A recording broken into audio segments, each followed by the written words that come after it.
नमस्कार, मैं हूं सत्यपाल और आप देख रहे हैं CWB हिंदी न्यूज। शक संवत 1946 विक्रम संवत 2081 आज पौष मास के शुक्ल पक्ष की एकादशी तिथि और दिन शुक्रवार है। तदनुसार अंग्रेजी तारीख 10 जनवरी सन 2025। सबसे पहले आज की सुर्खियां। हिंदुस्तान के करोड़ों किसानों के लिए बजट और न्यूनतम समर्थन मूल्य यानी MSP के मोर्चे पर दो महत्वपूर्ण खबरें सामने आई, बताएंगे पूरी अपडेट। हरियाणा बोर्ड कक्षा 10वीं और 12वीं की डेटशीट हुई जारी, फरवरी से चलेंगी परीक्षाएं। संयुक्त किसान मोर्चा का आंदोलन को समर्थन, SKM ने पंजाब में महापंचायत की, आज किसान खनौरी बॉर्डर पहुंचेंगे, राकेश टिकैत ने किया ऐलान। हरियाणा सरकार 2 लाख युवाओं को देगी सरकारी नौकरी, बिना खर्ची पर्ची मेरिट के आधार पर होगा उम्मीदवारों का चयन। हरियाणा में सरकारी शिक्षकों को मनपसंद स्कूल में मिलेगी पोस्टिंग, 31 मार्च तक पूरी होगी ऑनलाइन ट्रांसफर ड्राइव। 38वां सूरजकुंड अंतर्राष्ट्रीय हस्तशिल्प मेला होगा खास, सजेगा संस्कृति और कला का महाकुंभ। हरियाणा बोर्ड 10वीं और 12वीं की परीक्षा के लिए आज से लेगा फॉर्म, अस्थायी मान्यता प्राप्त स्कूलों को राहत, 26 जनवरी तक चलेगी विभिन्न प्रक्रिया। किसानों का होगा फायदा पर आम आदमी की कटेगी जेब, इतनी बढ़ने वाली है चीनी की कीमतें। इसरो के नए चेयरमैन बनेंगे डॉक्टर वी नारायणन, शुक्र ग्रह तक पहुंचाएंगे स्पेसक्राफ्ट, 14 जनवरी से वो वर्तमान इसरो चीफ S सोमनाथ की जगह लेंगे। और अब खबरें विस्तार से। हरियाणा में हालांकि ठंड अपने पूरे आवेश में है और शीतलहर से आम जनजीवन अस्त व्यस्त होता हुआ नजर आ रहा है, लेकिन फिर भी 2 दिन तक धूप निकलने से लोगों को कुछ राहत जरूर मिली है। इन सबके बावजूद सुबह और शाम हाड़ कपा देने वाली ठंड का सामना करना पड़ा। राज्य के कई इलाकों में दिन निकलने के साथ सूरज देवता भी आसमान में नजर आए और लोगों ने राहत की सांस ली। वर्तमान में ऐसा पहली बार है कि इस सीजन में राज्य के सभी जिलों का न्यूनतम तापमान 10 डिग्री सेल्सियस से नीचे पहुंच गया है। विभाग द्वारा 10 जनवरी की रात से यानी बीती रात से प्रदेश में मौसम की करवट लेने के आसार जताए गए हैं। 11 जनवरी यानी कल से बिजली कड़कने के साथ बरसात की संभावना जताई गई है। प्रदेश में 10 जनवरी तक मौसम खुश्क बना रहेगा। रात से हवाओं की दिशा में बदलाव देखा जाएगा, जिससे कि 11 और 12 जनवरी को राज्य में हल्की से मध्यम दर्जे की बरसात होने की संभावना बनी हुई है। आने वाले दिनों में ठंड से राहत मिलने के आसार नजर नहीं आ रहे हैं। पानीपत कोऑपरेटिव बैंक द्वारा क्लर्क और गार्ड के पदों पर आवेदन मांगे गए हैं। आपको बता दें कि ये भर्तियां कॉन्ट्रैक्ट आधार पर की जाएंगी। जो भी उम्मीदवार इन पदों के लिए इच्छुक हैं, वे अपने आवेदन भेज सकते हैं। इन पदों के लिए पुरुष और महिला दोनों वर्गों के उम्मीदवार आवेदन भेज सकते हैं। गार्ड विद गन के लिए आवेदक 8वीं पास होने चाहिए तथा उनके पास शस्त्र लाइसेंस होने चाहिए, उनके पास गन भी होनी चाहिए। इस भर्ती में भूतपूर्व सैनिकों को प्राथमिकता दी जाएगी। क्लर्क कम कैशियर या फील्ड सुपरवाइजर के लिए उम्मीदवार BCom धारक होने चाहिए व उन्होंने कम से कम 6 महीने की कंप्यूटर ट्रेनिंग ली होनी चाहिए। किसी भी वर्ग के उम्मीदवारों को इन पदों पर आवेदन भेजने के लिए कोई भी आवेदन शुल्क जमा नहीं करना होगा। न्यूनतम आयु 18 वर्ष और अधिकतम आयु 42 वर्ष हो सकती है। आवेदन करने की आखिरी तिथि 20 जनवरी 2025 रहेगी। हरियाणा विद्यालय शिक्षा बोर्ड भिवानी ने बोर्ड एग्जाम यानी 10वीं और 12वीं की वार्षिक परीक्षाओं की तारीखों का ऐलान कर दिया है। इस बार 10वीं की बोर्ड परीक्षा 28 फरवरी से लेकर 19 मार्च तक आयोजित होगी। वहीं 12वीं की वार्षिक परीक्षा की बात करें तो 27 फरवरी से लेकर 2 अप्रैल तक चलेगी। सभी पेपर एक ही सत्र में यानी दोपहर 12:30 बजे से लेकर दोपहर बाद 3:30 तक होंगे। बोर्ड के सचिव अजय चोपड़ा ने बताया कि इस बार तकरीबन 5 लाख स्टूडेंट्स 10वीं और 12वीं की परीक्षा देंगे। इसके लिए बोर्ड की ओर से 1500 से ज्यादा परीक्षा केंद्र बनाए गए हैं। वहीं सेकेंडरी और सीनियर सेकेंडरी DLED प्रथम व द्वितीय वर्ष 2022 रीअपियर की परीक्षाएं 27 फरवरी 2025 से संचालित होने जा रही हैं। परीक्षाओं की डेट शीट बोर्ड की आधिकारिक वेबसाइट www.bseh.org.in पर अपलोड कर दी गई है। उन्होंने बताया कि सेकेंडरी की परीक्षा 28 फरवरी से शुरू होकर 19 मार्च तक चलेगी, तो वहीं सीनियर सेकेंडरी की परीक्षा 27 फरवरी से शुरू होकर 2 अप्रैल तक होगी। इसके अतिरिक्त DLED यानी रीअपियर की परीक्षा 27 फरवरी से शुरू होकर 21 मार्च तक आयोजित होगी।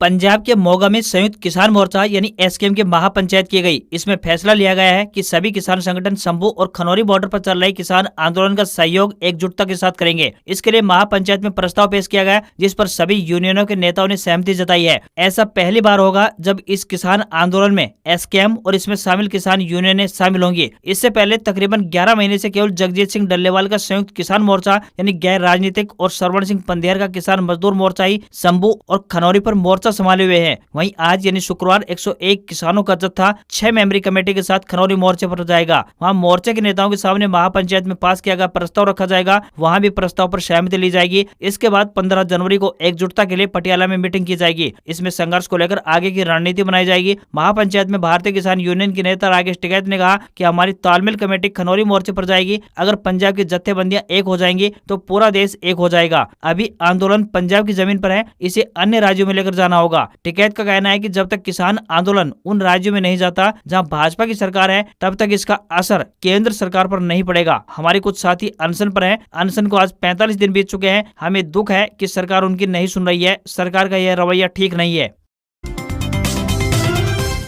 हरियाणा विद्यालय शिक्षा बोर्ड द्वारा सेकेंडरी 10वीं व सीनियर सेकेंडरी 12वीं वार्षिक परीक्षा फरवरी-मार्च 2025 के लिए अराजकीय अस्थायी मान्यता प्राप्त स्कूलों के परीक्षार्थियों के ऑनलाइन फॉर्म बोर्ड की आधिकारिक वेबसाइट www.bses.org.in पर लिंक से भरे जाने हैं। बोर्ड के सचिव अजय चोपड़ा ने बताया कि सेकेंडरी व सीनियर सेकेंडरी वार्षिक परीक्षा के लिए ऑनलाइन आवेदन पत्र भरने की तिथि बिना विलंब शुल्क के 10 से 14 जनवरी तक निर्धारित की गई है, यानी आज से शुरू कर दिए गए हैं। सेकेंडरी परीक्षा हेतु परीक्षार्थियों के लिए परीक्षा शुल्क 800 रुपए और माइग्रेशन शुल्क 50 रुपए व 100 रुपए प्रति प्रायोगिक विषय शुल्क कुल 950 रुपए फीस निर्धारित की गई है। उन्होंने बताया कि सीनियर सेकेंडरी परीक्षा हेतु परीक्षार्थियों के लिए परीक्षा शुल्क 950 रुपए, माइग्रेशन शुल्क 100 रुपए व 100 रुपए ही प्रति प्रायोगिक विषय शुल्क सहित कुल मिलाकर 1150 रुपए निर्धारित किया गया है। इसके अतिरिक्त यदि सीनियर सेकेंडरी परीक्षार्थी द्वारा अतिरिक्त विषय की परीक्षा दी जानी है तो उसे परीक्षा शुल्क के अलावा 200 रुपए अतिरिक्त विषय शुल्क भी जमा करवाना होगा। उन्होंने बताया कि सेकेंडरी या सीनियर सेकेंडरी विद्यालय मुखिया 100 रुपए विलंब शुल्क के साथ 15 से 17 जनवरी, 300 रुपए विलंब शुल्क के साथ 18 से 20 जनवरी और 1000 रुपए विलंब शुल्क के साथ 21 से 23 जनवरी तक ऑनलाइन आवेदन कर सकते हैं। बोर्ड के सचिव ने बताया कि अराजकीय अस्थायी मान्यता प्राप्त विद्यालयों को स्टाफ स्टेटमेंट व केंद्र ऑप्शन 10 से 23 जनवरी तक भरने का समय दिया गया है। हरियाणा के सरकारी स्कूलों में कार्यरत शिक्षकों और गैर शिक्षक कर्मचारियों के लिए बड़ी राहत भरी खबर सामने आ रही है। 2 साल से नियुक्ति के लिए तरस रहे इन कर्मचारियों को नए शैक्षणिक सत्र से पहले उनके मनपसंद स्कूल में ट्रांसफर मिलेगी। शिक्षा विभाग ने 31 मार्च तक ऑनलाइन ट्रांसफर ड्राइव को पूरा करने का लक्ष्य निर्धारित किया है। मौलिक शिक्षा महानिदेशक ने वीडियो कॉन्फ्रेंसिंग के माध्यम से जिला मौलिक शिक्षा अधिकारियों के साथ हुई बैठक में ये स्पष्ट निर्देश दिए हैं कि MIS और HRMS पोर्टल पर शिक्षक और गैर शिक्षक कर्मियों को डाटा अपलोड किया जाए। यदि किसी कर्मचारी का कोर्ट स्टे है तो वर्तमान में उसकी स्थिति दर्शाई जाए। एकल शिक्षक विद्यालयों में पढ़ाने के लिए भेजे गए शिक्षकों को डाटा MIS पोर्टल पर उनके पूर्व स्थान से ही भरा जाए। 1 सप्ताह के भीतर इस काम को पूरा करने के निर्देश जारी किए गए हैं। मौलिक शिक्षा महानिदेशक द्वारा जारी आदेशानुसार MIS पोर्टल पर स्कूल मुखिया की ओर से नियमित व गेस्ट टीचर्स का पूर्ण विवरण देना होगा। यही नहीं, स्कूल में स्टूडेंट्स का रजिस्ट्रेशन नंबर, सेक्शन, विषय और छात्रों की उपस्थिति का ब्यौरा भी भरना अनिवार्य है। जिला शिक्षा अधिकारी द्वारा जिलावार शिक्षकों और विद्यार्थियों की संख्या के अलावा गेस्ट टीचर्स तथा HKRN के जरिए कार्यरत शिक्षकों का पूरा ब्यौरा निदेशालय को भेजना होगा। उसके आधार पर ही ट्रांसफर ड्राइव की तैयारियां शुरू होंगी। हरियाणा में सरकारी नौकरी की तैयारी कर रहे युवाओं के लिए एक बड़ी खुशखबरी है। हरियाणा सरकार ने युवाओं के लिए एक बड़ा ऐलान किया है। राज्य में बीजेपी की सरकार में अब तक 1,71,000 युवाओं को मेरिट के आधार पर नौकरी मिल चुकी है। इसके अतिरिक्त सरकार ने 2 लाख युवाओं को नई नौकरियां देने का भी संकल्प लिया है। ऐसे में जो भी युवा सरकारी नौकरी की तैयारी कर रहे हैं उनके लिए ये एक शानदार मौका होने वाला है। CM नायब सिंह सैनी की तरफ से बुधवार को राष्ट्रीय युवा महोत्सव के लिए हरियाणा के 75 युवाओं को हरी झंडी दिखाते हुए मेरिट पर नौकरी देने की प्रतिबद्धता को फिर से दोहराया है। इस अवसर पर मुख्यमंत्री नायब सिंह सैनी ने कहा कि हरियाणा में युवाओं को बिना खर्ची पर्चे के सिर्फ उनकी योग्यता के आधार पर नौकरियां दी गई है। ऐसे में जो भी युवा मेहनत कर रहा है उसे अवश्य इसका योग्यता के बल पर नौकरी मिलेगी। मुख्यमंत्री नायब सिंह सैनी ने 10 से 12 जनवरी तक नई दिल्ली में होने वाले राष्ट्रीय युवा महोत्सव के प्रतिभागियों का उत्साहवर्धन किया। इस दौरान उन्होंने कहा कि पिछला युवा महोत्सव में हरियाणा ने दूसरा स्थान हासिल किया था, मगर इस बार यह तय है कि हरियाणा पहले नंबर पर ही आएगा। मुख्यमंत्री ने कहा कि हरियाणा सरकार की ओर से बिना खर्ची पर्चे के सरकारी नौकरी देकर युवाओं को सम्मान देने का काम किया गया है। युवाओं को आगे बढ़ाने के लिए प्रदेश सरकार लगातार काम कर रही है तथा उन्हें आगे बढ़ने के लिए प्रोत्साहित भी कर रही है। किसानों और चीनी संगठनों की मांग को यदि केंद्र सरकार पूरा करती है तो जल्द ही चीनी खाना महंगा हो सकता है। बता दें कि किसान और चीनी संगठन चीनी के न्यूनतम समर्थन मूल्य यानी MSP में बढ़ोतरी की लगातार मांग कर रहे हैं, जो कि साल 2019 के बाद बढ़ाया नहीं गया है। अगर सरकार MSP में बढ़ोतरी करती है तो खुदरा बाजार में चीनी का भाव में बढ़ोतरी निश्चित मानी जा सकती है। खाद्य एवं उपभोक्ता मामलों के मंत्री प्रहलाद जोशी ने कहा कि सरकार जल्द ही चीनी की MSP में बढ़ोतरी का फैसला ले सकती है। अभी चीनी का MSP 31 रुपए प्रति किलोग्राम पर अपरिवर्तित बनी हुई है और फरवरी 2019 में यह निर्धारित की गई थी। इसके बाद चीनी की MSP में बढ़ोतरी नहीं हुई है, लेकिन अब न्यूनतम समर्थन मूल्य यानी MSP को 39 रुपए 14 पैसे प्रति किलोग्राम या फिर यहां तक कि 42 रुपए प्रति किलोग्राम तक बढ़ाने पर जोर दे रहे हैं। चीनी की MSP में बढ़ोतरी का असर होगा कि इसे तय कीमत से कम दाम पर खरीदा नहीं जा सकेगा। जब चीनी की MSP में ही 11 रुपए के आसपास की बढ़ोतरी हो जाएगी तो निश्चित रूप से खुदरा बाजार में भी चीनी का भाव बढ़ेगा। इसका सीधा असर आमजन की जेब पर पड़ता हुआ दिखाई देगा। वहीं चीनी महंगी होने से मिठाइयों समेत खाने पीने की ज्यादातर वस्तुओं के मूल्य में भी वृद्धि हो जाएगी। हरियाणा के फरीदाबाद जिले में 7 फरवरी से 23 फरवरी तक सूरजकुंड अंतर्राष्ट्रीय हस्तशिल्प मेले का आयोजन किया जाएगा। ये मेला पिछले 37 सालों से शिल्प और संस्कृति का संगम बना हुआ है। अरावली की खूबसूरत वादियों में होने वाले इस मेले की तैयारियां जोरों पर हैं। अब से पहले तक मेला एक ही थीम राज्य पर केंद्रित होता था, लेकिन अब की बार मेले में पहली बार 2 थीम राज्य ओडिशा और मध्य प्रदेश को चुना गया है। इस साल ओडिशा और मध्य प्रदेश थीम राज्य होंगे। इसके साथ ही बिम्स्टेक देशों यानी बांग्लादेश, भूटान, भारत, म्यांमार, नेपाल, श्रीलंका और थाईलैंड का अंतर्राष्ट्रीय संगठन भी मेले में हिस्सा लेगा। इस बार मेले का सांस्कृतिक साझेदार north east handloom and handicraft association होगा, जबकि दिल्ली मेट्रो टिकटिंग पार्टनर के रूप में सहयोग करेगा। आमतौर पर यह मेला 3 फरवरी से आरंभ होता था, लेकिन इस बार इसे 7 फरवरी से आयोजित किया जाएगा। अब की बार मेले की तैयारियां अधिक भव्य तरीके से की जा रही है। इस बार मेले में 2000 से अधिक स्टॉल लगाए जाएंगे, जहां देश विदेश के कलाकार अपने हस्तशिल्प और हुनर का प्रदर्शन करते हुए दिखाई देंगे। देश भर के कारीगर और अंतर्राष्ट्रीय शिल्पकार यहाँ अपनी कला और संस्कृति की झलक पेश करेंगे।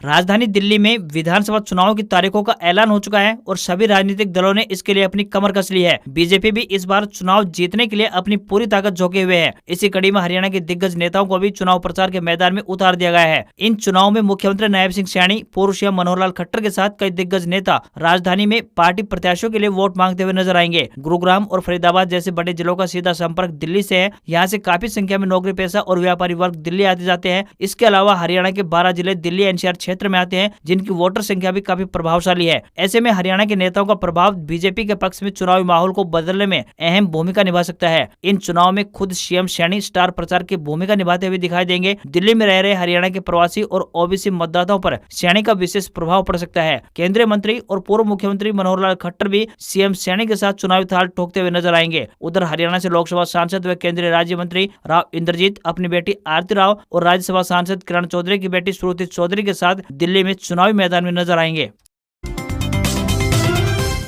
हिंदुस्तान के करोड़ों किसानों के लिए बजट और न्यूनतम समर्थन मूल्य यानी एमएसपी के मोर्चे पर 2 महत्वपूर्ण खबरें सामने आ रही है। पहली यह कि केंद्रीय कृषि मंत्री शिवराज सिंह चौहान ने वित्त मंत्री निर्मला सीतारमण से मुलाकात करते हुए कृषि क्षेत्र को बढ़ावा देने तथा किसानों की आमदनी में इजाफा करने के लिए अपने मंत्रालय के बजट प्रस्ताव पर बातचीत की है। दूसरी खबर यह है कि संयुक्त किसान मोर्चा यानी एसकेएम ने केंद्र सरकार से फसलों के न्यूनतम समर्थन मूल्य यानी एमएसपी और खरीद प्रणाली पर श्वेत पत्र जारी करने का आग्रह किया है। कृषि मंत्री शिवराज सिंह चौहान ने कहा कि हमने वित्त मंत्री निर्मला सीतारमण से मुलाकात की है, साथ ही सुझाव दिया है कि चारों विभाग कृषि, भारतीय कृषि अनुसंधान परिषद यानी आईसीएआर, ग्रामीण विकास और भूमि संसाधन के लिए क्या बेहतर हो सकता है करें। वहीं संयुक्त किसान मोर्चा ने एमएसपी को लेकर कहा है कि लगभग 90% फसलों की खरीद सरकार द्वारा तय की गई दरों पर नहीं हो पा रही है। एसकेएम ने कृषि मंत्री शिवराज सिंह चौहान पर लोगों को गुमराह करने का आरोप लगाते हुए कहा कि उन्हें स्वामीनाथन आयोग द्वारा अनुशंसित फार्मूले और सरकारी एमएसपी फार्मूले के बीच के अंतर को श्वेत पत्र के जरिए सामने लाना चाहिए। त्रिवेणी तट पर पौष पूर्णिमा यानी 13 जनवरी से आस्था, अध्यात्म और भक्ति का महाकुंभ शुरू होने जा रहा है। इस महाकुंभ में हर सनातनी पुण्य लाभ लेने के लिए आतुर है। महाकुंभ की संगम की रेती पर इस बार एक खास दृश्य देखने को भी मिलेगा। फिल्मी सितारे भी पुण्य की डुबकी लगाने के लिए गंगा जमुना की त्रिवेणी संगम पर पहुंचेंगे। सदी के महानायक अमिताभ बच्चन, अभिनेत्री आलिया भट्ट, अभिनेता विवेक ओबराय, अभिनेता रणबीर कपूर, भजन सम्राट अनूप जलोटा और ड्रामा गर्ल राखी सावंत सहित बॉलीवुड और टॉलीवुड के कई बड़े सितारे इस बार महाकुंभ के अवसर पर यहाँ पुण्य लाभ लेने के लिए पहुंच रहे हैं। इन सितारों के ठहरने के लिए अत्याधुनिक सुविधाओं से लैस शिविरों की व्यवस्था शुरू कर दी गई है। पौष पूर्णिमा के साथ सितारों का महाकुंभ में पहुंचने का सिलसिला शुरू होगा। बॉलीवुड, टॉलीवुड, भोजपुरी इंडस्ट्री और टेलीविजन के कई नामी कलाकार अपने आध्यात्मिक गुरुओं की शरण में आएंगे। हालांकि अखाड़ा और आध्यात्मिक गुरुओं ने सितारों के पहुंचने की तारीखों का खुलासा अभी नहीं किया है। वहीं महाकुंभ के इस आयोजन में एप्पल के सह संस्थापक स्टीव जॉब्स की पत्नी और $25 बिलियन की संपत्ति के मालिक Laurene Powell Jobs, Infosys foundation के संस्थापक सुधा मूर्ति और ओपी जिंदल समूह की चेयरपर्सन सावित्री देवी जिंदल भी आस्था का अनुभव करने के लिए संगम की रेती पर पहुंचने वाली है। हरियाणा के सिरसा जिले के रानिया विधानसभा क्षेत्र में ईवीएम वीवीपैट के मिलान प्रक्रिया को बीच में ही रोक दिया गया है। गुरुवार 9 जनवरी को सिरसा मुख्यालय पर 9 बूथों पर मिलान प्रक्रिया होनी थी। यह प्रक्रिया कांग्रेस प्रत्याशी सर्वमित्र काम्बोज की मांग पर की जा रही थी, लेकिन एक ईवीएम का मॉक पोल होते हुए सर्वमित्र काम्बोज ने पूरी प्रक्रिया को ही रुकवा दिया। उन्होंने कहा कि यह प्रक्रिया सुप्रीम कोर्ट की गाइडलाइन और चुनाव आयोग के नियमों के अनुसार नहीं की जा रही है। इसके बाद सर्वमित्र काम्बोज केंद्र से बाहर निकले और मीडिया के सामने आए और कहा कि चुनाव आयोग द्वारा यह पूरी तरह से पक्षपातपूर्ण तरीके से किया जा रहा है। आपको बता दें कि कांग्रेस प्रत्याशी ने रिकाउंटिंग की मांग की थी, जिसे जिला निर्वाचन अधिकारी यानी डीईओ ने स्वीकार कर लिया और अधिसूचना जारी कर दी। यह मिलान 9 जनवरी से 13 जनवरी तक किया जाना था। वहीं कांग्रेस प्रत्याशी ने काउंटिंग सेंटर से बाहर आकर मीडिया से कहा कि आगामी 21 को हमारी सुनवाई है। हम मॉक पोल नहीं चाहते हैं, हम सीएंड भी चाहते हैं जो होनी चाहिए। टेक कंपनी पोको ने भारत में पोको X7 सीरीज को लॉन्च कर दिया है। कंपनी ने पोको X7 सीरीज में 2 स्मार्टफोन पोको X7 5G और पोको X7 Pro 5G शामिल हैं। नए mid range smartphone Poco X6 और X6 Pro के अपग्रेडेड वर्जन है। X7 Pro दुनिया में पहला फोन है जिसमें डायमेंसिटी हाइपर 8400 अल्ट्रा प्रोसेसर और hyper operating system 2.0 operating system दिया गया है। कंपनी ने दोनों फोन में 50 मेगापिक्सल का AI कैमरा और 6.67 इंच की 1.5K रेजोल्यूशन वाली एमोलेड स्क्रीन दी है। कंपनी ने दोनों स्मार्टफोन को दो वेरिएंट में पेश किया है। X7 की कीमत की बात करें तो 24,999 रुपए से शुरू होती है। वहीं X7 Pro की शुरुआती कीमत 31,999 रुपए है। लॉन्च ऑफर में आप X7 को 19,999 और X7 Pro को 24,999 रुपए में खरीद पाएंगे। पोको S7 Pro की सेल 14 जनवरी और X7 की सेल 17 जनवरी से फ्लिपकार्ट पर शुरू होने जा रही है। दोनों स्मार्टफोन की प्री बुकिंग शुरू कर दी गई है। बायर्स को ICICI bank credit debit card और EMI ट्रांजैक्शन पर 2,000 रुपए का डिस्काउंट मिलेगा। इसके अलावा 2,000 रुपए तक का एक्सचेंज बोनस भी ले सकते हैं। इसके अलावा 1,000 रुपए का फेस्ट सेल बोनस भी दिया जाएगा। X7 स्मार्टफोन सिल्वर, ग्रीन और येलो कलर ऑप्शन के साथ अवेलेबल है, तो वहीं X7 Pro ब्लैक, ग्रीन और येलो कलर ऑप्शन मिलते हैं।